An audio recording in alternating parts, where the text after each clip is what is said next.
Congress spokesperson Priyanka Chaturvedi, who was threatened, her daughter was threatened with rape and other serious charges. The accuser in the case, the person who was responsible for those threats, has now been arrested. His name is Girish Maheshwari.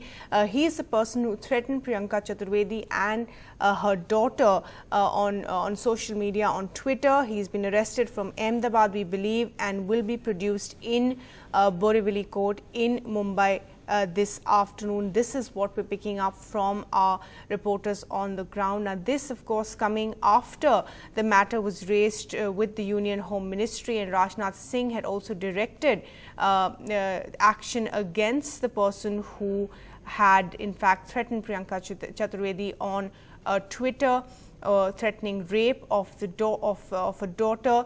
Now, the Twitter handle by which he went was Girish K 1605, and Priyanka Chaturvedi in her complaint had registered against a complaint against an unidentified person who used the Twitter handle Girish K 1605, and now that arrest has taken place in this case. Saurabh Gupta, my colleague, is now joining us for more on this. Saurabh, what details do you have of this arrest?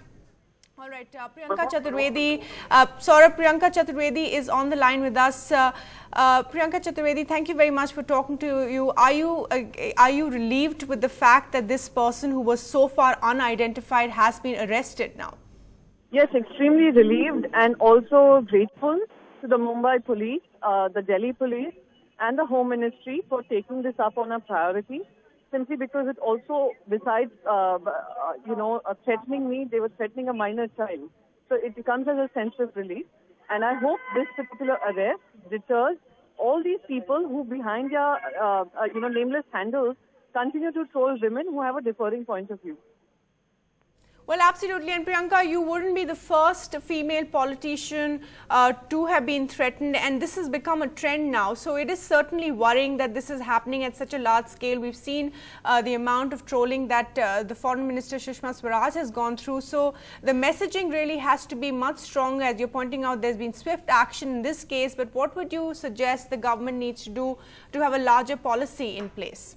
I would also hope that Sushma Swaraj comes down heavily on these trolls besides sharing their tweets, and considering she is in that position of power, and sends a stern message out that this will not be tolerated. I would hope the government of the day, Sri Narendra Modi and various ministers who continue to follow these abusive handles, will send a stern message out saying that this kind of language will not be tolerated, this kind of violent threats will not be tolerated, and perhaps ensure that speedy justice is done.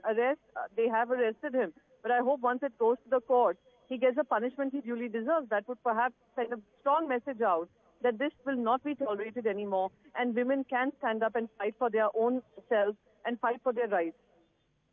Right. And Priyanka, the law when it comes to stalking online has been in a sense a bit, it's not very, I mean, it can be bailable. A lot of the offences are bailable. What are the sections under which your case was filed? So the sections are, of course, the online threats, etc., but also stringent sections of the POCSO have also been applied because the threat was to a minor child.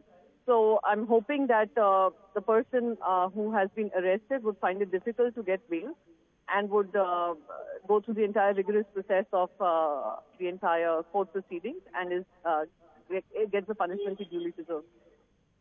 And Priyanka, would this be one of your first such experiences that can be very intimidating? Even a person in your position or, of Sushma Swaraj's the fact that this can happen to anybody, this is very scary. But what has your experience been with Twitter trolls, with social media so far until this happened?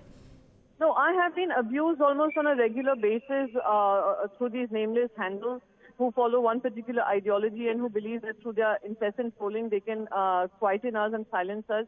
I have been taking them head on, but I took this action because it went beyond me. It started targeting my family members, which is absolutely unacceptable.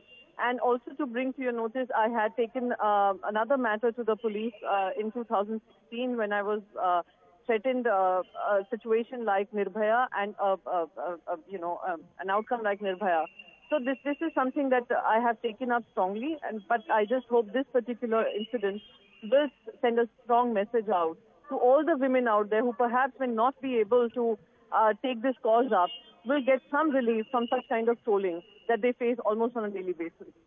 And Priyanka, finally, before I let you go, do you believe that those who remain silent are in a sense complicit because of not speaking up against women who are being constantly trolled on social media, harassed and abused? I think they're not just complicit, they are abetting such kind of people. They are motivating such kind of people to continue harassing, stalking and using the violent language, using abusive language to silence voices, not just of the women, but even many men who have a differing point of view. This has become a communication and political strategy for those who are remaining silent despite such uproar over this kind of abusive language.